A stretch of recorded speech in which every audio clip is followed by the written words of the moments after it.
एक छोटे से गांव में रामू नाम का एक लकड़हारा रहता था। वह गांव के किनारे पर एक छोटी सी झोपड़ी में रहता था। वो बहुत मेहनती था, लेकिन गरीब था। उसकी मेहनत के बावजूद उसकी आमदनी बहुत कम थी।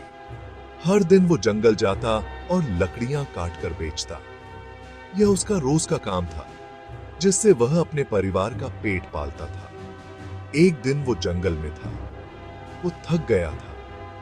उसने सोचा कि थोड़ी देर आराम कर ले। अचानक उसे एक अजीब सी चमक दिखाई दी। वह हैरान रह गया और उस दिशा में बढ़ा। एक पेड़ के नीचे एक लकड़ी चमक रही थी। वह लकड़ी किसी जादू की तरह चमक रही थी।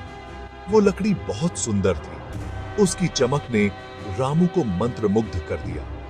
रामू ने उसे उठा लिया। उसे लगा कि ये लकड़ी खास है। उसने उसे ध्यान से देखा और महसूस किया कि यह साधारण लकड़ी नहीं है। रामू ने सोचा, यह लकड़ी कितनी सुंदर है।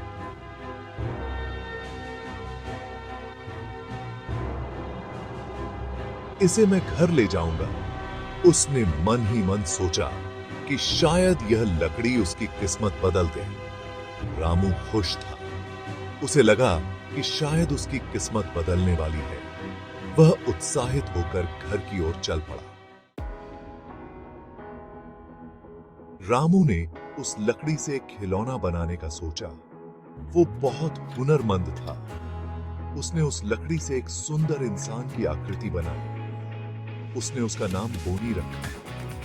बोनी बिल्कुल असली लग रहा था। अचानक बोनी की आंखें खुल गईं। बोनी हिलने लगा।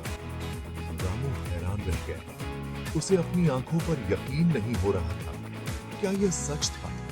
बोनी ने मुस्कुराते हुए कहा, धन्यवाद मुझे जीवन देने के लिए। रामू समझ गया कि यह कोई साधारण लकड़ी नहीं थी, ये जादुई थी। रामू और बोनी बहुत अच्छे दोस्त बन गए। वे हमेशा साथ रहते, एक दूसरे का साथ देते और हर मुश्किल में एक दूसरे का हाथ थामते। वे साथ काम करते, गांव के बच्चों के साथ खेलते और सबकी मदद करते। उनके साथ होने से गांव में एक नई ऊर्जा आ गई थी। बोनी में भी जादू था। उसकी उपस्थिति से बच्चे और बड़े सभी मंत्रमुग्ध हो जाते थे। वो बीमारों को ठीक कर सकता था। उसकी जादुई शक्तियों से गांव के लोग स्वस्थ और खुशहाल रहते थे। वो जानवरों से बात कर सकता था। जानवर भी उसे बहुत मानते थे और उसकी बात सुनते थे। गांव वाले बोनी को बहुत प्यार करते थे। उसकी वजह से गांव में एक नई उमंग और खुशी का माहौल था। रामू बहुत खुश था कि उसने बोनी को बनाया था। उसे गर्व था कि उसकी मेहनत ने गांव को खुशियों से भर दिया। गांव में पहले कभी इतनी खुशियां नहीं देखी गई थीं। हर कोई मिलजुल कर त्योहार मनाता और एक दूसरे के साथ खुशियां बांटता। लोगों ने एक दूसरे की मदद करना शुरू कर दिया था। अब गांव में एकता और भाईचारे का माहौल था। बच्चों ने बोनी से कहानियां सुनना शुरू कर दिया था। उसकी कहानियां सुनकर बच्चे बहुत खुश होते और नई नई बातें सीखते। एक दिन गांव में मुसीबत आ गई। बारिश नहीं हुई और सूखा पड़ गया। खेत सूख गए। जानवरों को खाने को घास नहीं मिल रही थी। गांव वाले परेशान थे। वे क्या करें, कुछ समझ नहीं आ रहा था। वे रामू और बोनी के पास मदद मांगने गए। रामू ने कहा, चिंता मत करो, हम कुछ ना कुछ रास्ता निकालेंगे।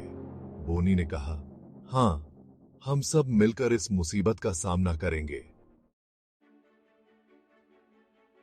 रामू और बोनी ने गांव वालों को एक साथ लाया। वे जानते थे कि एकता में ही शक्ति है। उन्होंने मिलकर एक योजना बनाई।